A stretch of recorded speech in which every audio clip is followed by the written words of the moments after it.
senhor presidente, senhores e senhoras senadores e senadoras, quem nos ouve pela Rádio Senado, pela TV Senado, também quem nos acompanha pelas redes sociais. Eu não poderia falar hoje, tenho vários temas que eu quero abordar, mas não poderia falar hoje sem mencionar o dia de ontem aqui em Brasília, a grande manifestação que nós tivemos aqui em favor das diretas para suceder esse governo falido que já terminou e também contra as reformas que atentam aos direitos do povo brasileiro e dos trabalhadores. Fazia muito tempo que eu não via uma manifestação desse tamanho, uma manifestação com tantas pessoas, com uma diversidade de participação.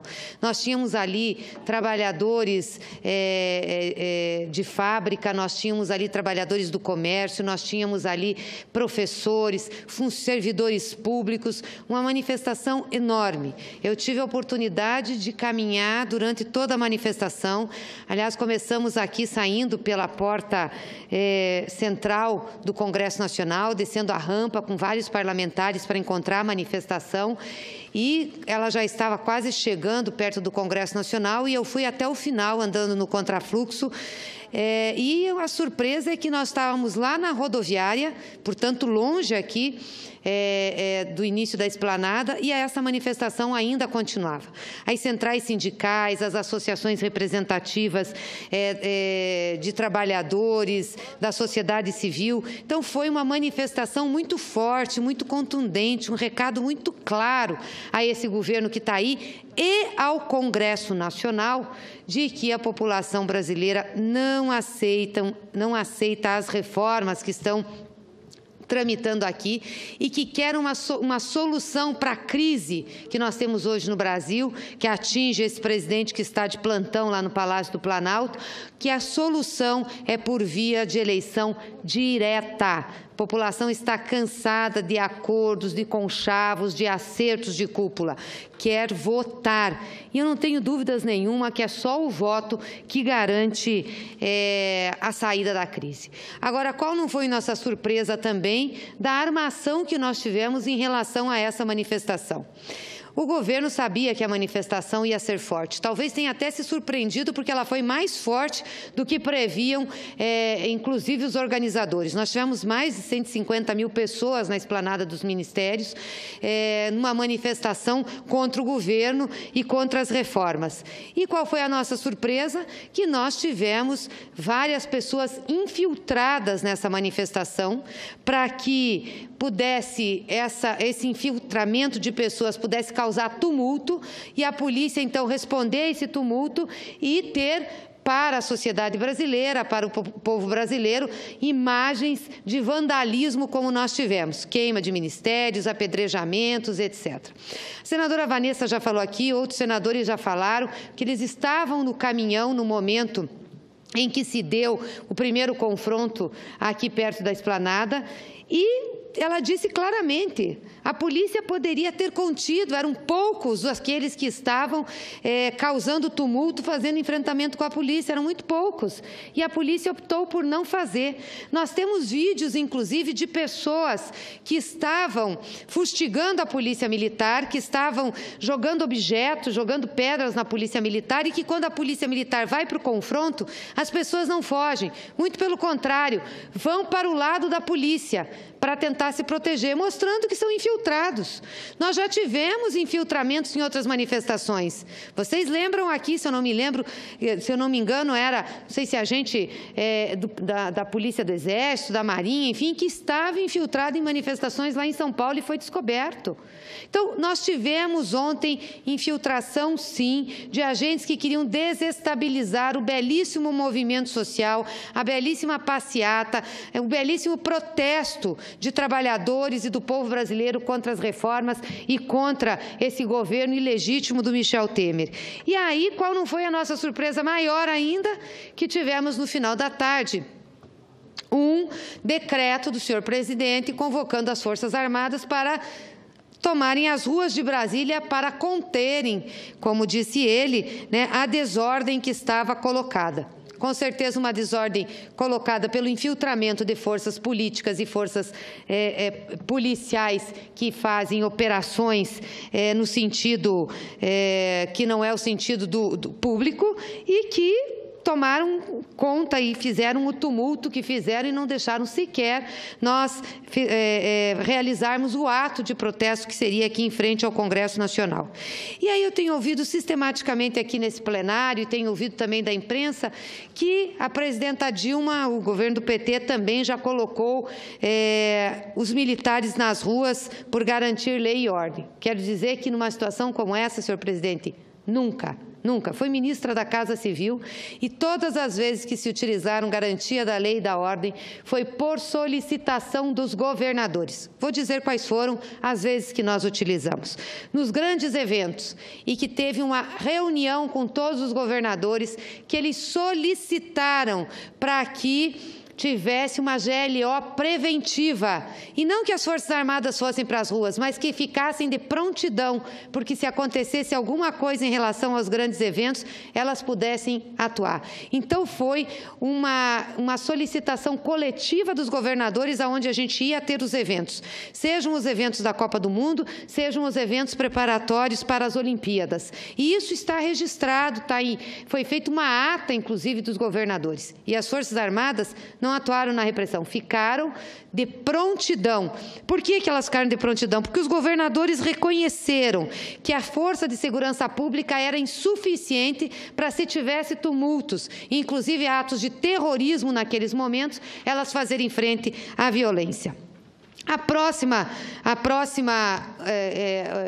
utilização de GLO foi quando nós tivemos a greve das polícias militares. Os senhores se lembram, tivemos greves da Polícia Militar no Rio de Janeiro, na Bahia, e aí foi pedido pelos governadores desse estado, porque estavam também com insuficiência de segurança pública para que as Forças Armadas pudessem atuar.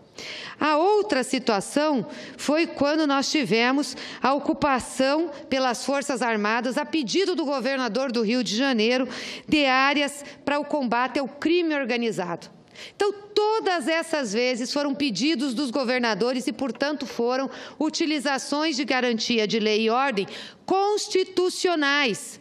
Não foi o que aconteceu aqui em Brasília, que o governador não pediu, o presidente da República determinou através de um decreto, ferindo o preceito constitucional da autonomia federativa brasileira. E outra, o governador não disse que as forças eram insuficientes e não pediu ajuda para o governo federal.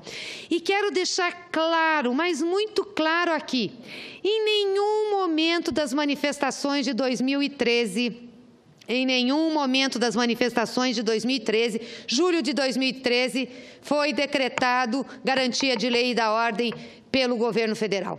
Nós não colocamos o Exército nas ruas, as Forças Armadas nas ruas. E os senhores lembram o tamanho da manifestação. Inclusive, manifestação na frente desse Congresso, que atravessou o lago, que veio para cima do Congresso Nacional, e nós não colocamos os militares. Foi a Polícia do Distrito Federal, com o auxílio da Força Nacional de Segurança Pública. Vou repetir de novo, com auxílio da Força Nacional de Segurança Pública, que não tem as Forças Armadas, é que deu conta de fazer a segurança naqueles eventos. Aí eles disseram, não, mas tinha Forças Armadas no Palácio do Planalto e tinha no Itamaraty. É importante os senhores saberem que é legal a Marinha tomar conta do Itamaraty e o GSI, que é o Gabinete de Segurança Institucional, portanto, as Forças Armadas, tomar conta do Palácio do Planalto. E a Força de Segurança Nacional tomar conta do Ministério da Justiça. É assim que funciona por lei. E que estava funcionando ontem também. Então, vamos parar de dizer que o governo do PT, o governo da presidenta Dilma, utilizou GLO, colocou militares na rua para fazer segurança ou fazer enfrentamento com movimentos sociais, com movimentos reivindicatórios da sociedade, mesmo tendo distúrbios como tiveram ontem, e nós tivemos nesses movimentos. Não colocou. O máximo que foi utilizado foi a Força Nacional de Segurança Pública, que também tinha que ser pedida pelos governos locais.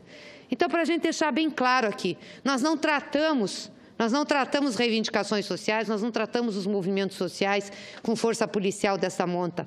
Não criminalizamos os movimentos sociais. Isso é um país democrático. Nós aprendemos a viver na democracia. E nós temos forças policiais nos estados e também com a Força Nacional de Segurança Pública capaz de deter distúrbios como nós tivemos ontem. Aliás, nós tivemos pela internet vinculação de imagens com o Ministério pegando fogo, que não eram do Ministério pegando fogo. As imagens divulgadas para dizer que era do Ministério pegando fogo era do Instituto Nacional de Seguridade Social do ano passado, que pegou fogo e que não foi por nenhuma manifestação.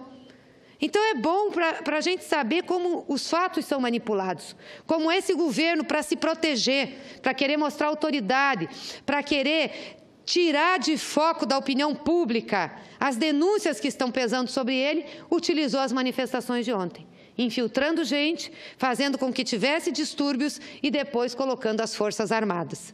Mas isso não prevalece, porque o barco da verdade não afunda. Ele pode balançar bastante, mas afundar ele não afunda. E ele revogou o decreto hoje porque não tinha justificativa. E vou dizer mais, porque as Forças Armadas também não aceitam isso. Aliás, tem já manifestação do general Vilas Boas dizendo já da falta de conversação interna no governo sobre a medida tomada ontem. As Forças Armadas não são para fazer policiamento de rua, nunca gostaram de fazer isso, e não é o papel que eles têm. Então, para deixar bem claro isso, que nós nunca utilizamos garantia de lei e da ordem, nunca utilizamos as forças de segurança nacional, são as Forças Armadas, para fazer esse enfrentamento a movimentos sociais ou para fazer enfrentamento a distúrbios decorrentes de manifestações.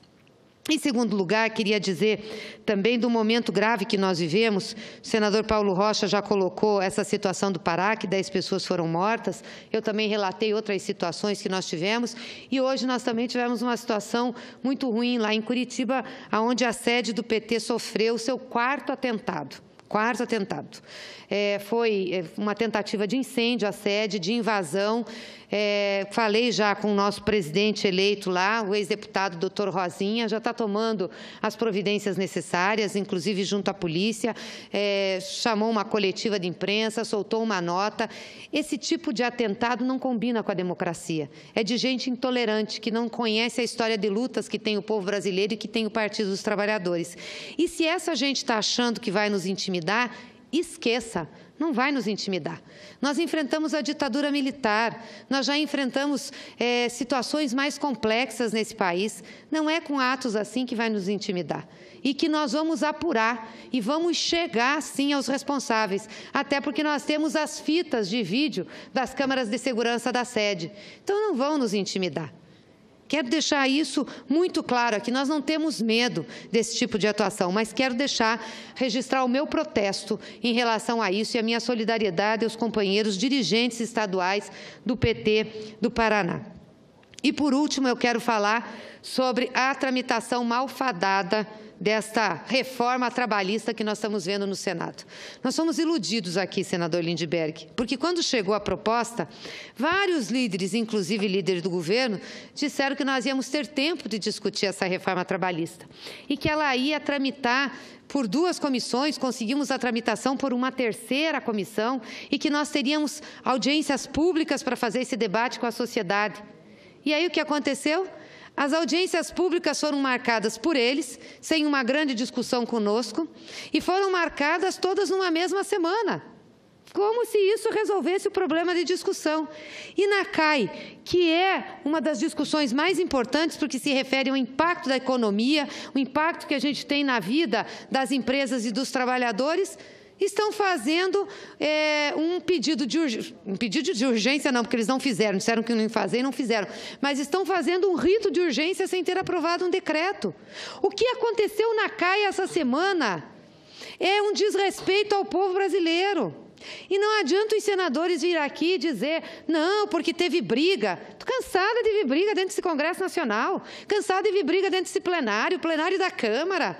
E muitas vezes ocasionados por eles, que eram oposição ao governo Dilma, ao governo PT, ao governo Lula. Quantas vezes não fizeram Aqui, brigas, quantas vezes não quiseram sair no braço? Aí lá da CAI agora se fazem como vítima. A violência foi contra o povo trabalhador. Não leu o relatório, dá como lido, fraudando a ata e as notas taquigráficas de uma reforma, de um projeto de lei, que é um projeto de lei com uma gravidade imensa em cima do direito das pessoas, gente. Nós não estamos falando de um projeto de lei simples, nós estamos falando de um código que trata do direito dos trabalhadores. Com que legitimidade faz isso? Fraudam uma ata e uma nota taquigráfica para ganhar prazo regimental? Eu queria avisar aqui que não vai ser fácil na terça-feira naquela Comissão de Assuntos Econômicos. E não vem de chororô, não. Nós não vamos aceitar fraude. Não vamos aceitar fraude contra o direito dos trabalhadores. Não vamos aceitar fraude contra os direitos do povo. Nós vamos brigar. Se tem uma coisa aqui que nos faz brigar, é o direito dos trabalhadores. Por isso nós fazemos política. Concedo uma parte, senador Lindbergh.